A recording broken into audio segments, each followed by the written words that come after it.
All right, so we're gonna go ahead and do a quick review on this Honeywell air conditioner, this portable air conditioner. It's a single hose. The description says it cools up to anywhere between, I believe, 300 to 450 square feet. Just a little bit about the situation that I'm in right now. I'm in a condo unit. My walls are block, so there's no drywall, it's just block. And this room, I'll just kind of give you an idea, is about 400 square feet. It's about that, so maybe a little bit bigger than that with a master bedroom. And so I got this air conditioner back in 2016, and it has held up really well, actually. Despite that we've had some summers where it's been 120, and this has kept my room very, very cool. So I have loved every minute of this if you're considering getting this air conditioner. So let's get you a couple features on this air conditioner itself. All right. So like I said, when I got it back in 2016, it it came out of the box pretty heavy. So when you get it out of the box, it's going to be pretty heavy, and it's going to have all kinds of different features on it as far as what you can do as far as the air is concerned. Where you're directing the air. This is not automatic. It does not swivel back and forth. You have to move it on yourself. So this vent, you have to actually move on your own if you want to get any air. So I actually have it pointed up. And right now it's actually in fan mode because my place is actually so much cooler than it is outside because I have another air conditioner running in the other room that it's actually 80 degrees in here right now, as it's indicated right here. So if you want to make it cooler, you can make it cooler. You have obviously a temperature, it says temperature with an arrow down, and then of course temperature up. And then of course these are touchpad only. You can have timers on this. You can have a fan speed. So right now, if I tap on it, I could change the fan speed, and there it is at high. Here's medium, and then there's low right now. So I have it just on low. And low is actually pretty good as far as getting air into the room. So let's just lower down the temperature so we can get it to turn on. I think you've already heard it turn on once. So we're gonna lower it to about 76 degrees to see if it kicks on. And while I'm talking, hopefully you'll be able to hear it kick on. So there's different modes. Like I said, there's fan, there's cool, and then there's dehumidify. This might be good for people who live in humid climates, and that would be very useful. I haven't actually had to use it here in Arizona. We do get monsoons, but for the most part, it doesn't get that humid. It's not as humid as say like Florida or anywhere like in Louisiana or something like that. So you heard it kick on. There it goes. There were some questions in the reviews, or people asking questions, how loud is this thing? And you can't really tell over video, but I would say that you'd have to compare it to the going to a motel, say and turning on their air conditioner that's in the wall, if they have one in the wall, or like a window air conditioner. It's about the same loudness as that. I'm not going to say it's completely quiet, but I'm not going to say it's extremely loud. I sleep with this every single night in my bedroom. So this is actually, it actually puts me to sleep. It's kind of like white noise, and it keeps me cool at night. So that's just a couple of the features of what you're looking at. It's not very big, but it is heavy, just so you know. This actually does have a filter on the back. So I'm going to turn this off. So as you can see, it's lowering the temperature right now down to 79 degrees. So we're just going to turn it back up to 80, and it should kick off. See there, it kicks off right now.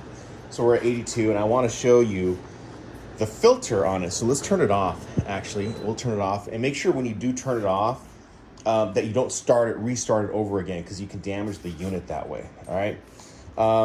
Here on the back, here on the back is a filter, and it's actually dirty, and I kept it dirty so I could do this review.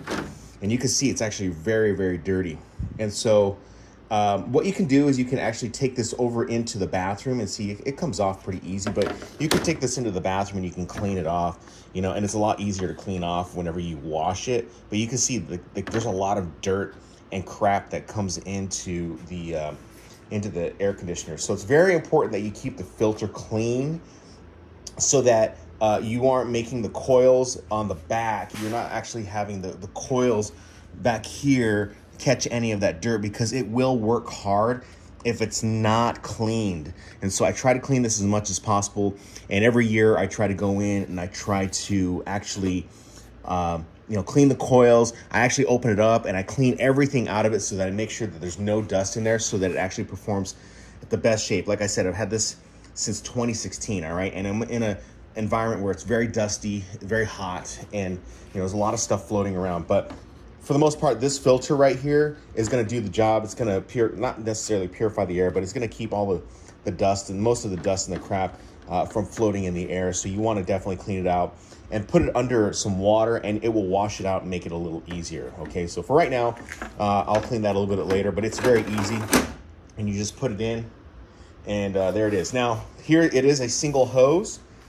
So the single hose does come out of the unit. So this is the hot air that is coming from the device or the machine, and it is blowing out through this panel, okay? So you have this hose, it blows out of this panel, and then I have my window set right there. Be probably important depending on the type of window that you have. Maybe you have sliding windows like I have, or maybe you have windows that go up and down like this. It would be important for you to kind of figure that out. As far as how long the panels are, the panels come, it comes with like 3 little panels. So here you see one, there's a panel there. This is a panel, and then here is a panel right here. So it goes all the way up to the top. It would probably be important for you to go ahead and get some insulation, and you can line the insulation right here on the edge so that there's no heat coming in. Maybe line some insulation on the bottom. But as far as it connecting, it will connect. It's got these little pins where you can adjust the height that you want.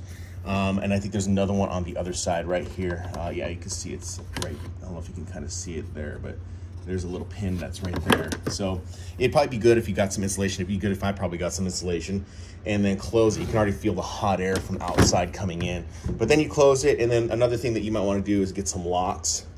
If you live on the first floor, get some locks and put them and lock it into your window, and that would do it. So this hose will actually reach out pretty far. It'll point out, it all connects pretty easy. You can see it's kind of dusty. I've used it for, since 2016, and it still works really, really well.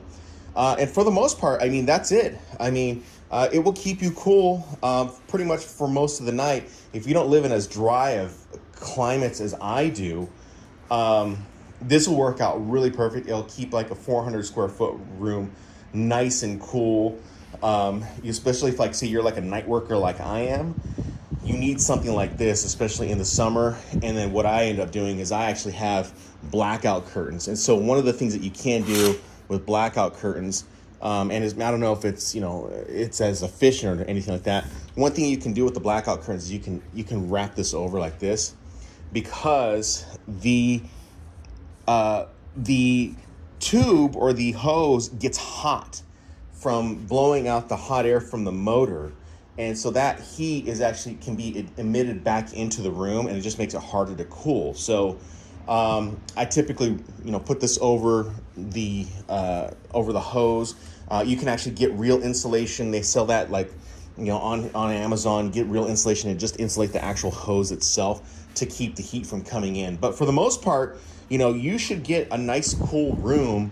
And as you saw, it was like 80 degrees and outside is 102. And the reason I bring up block walls is because the block walls, they just bring in a lot of this hot air, and it's like having an oven, like a pizza oven, baking your room. So I think that this is the most extreme circumstance when it comes down to having one of these, because you're going to end up, wondering how much it cools, how loud it is whenever it's cooling.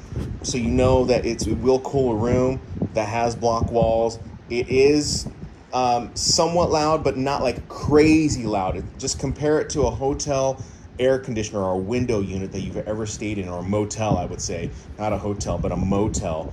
And that is about how loud it's going to get. So I hope this review helps out, gives you an idea, a better understanding of how this unit works. And, I'm sorry I didn't get into the dehumidify stuff. I really don't know much about it because I don't really use it, but I do use it a lot in the summer for air conditioning. So thanks for watching.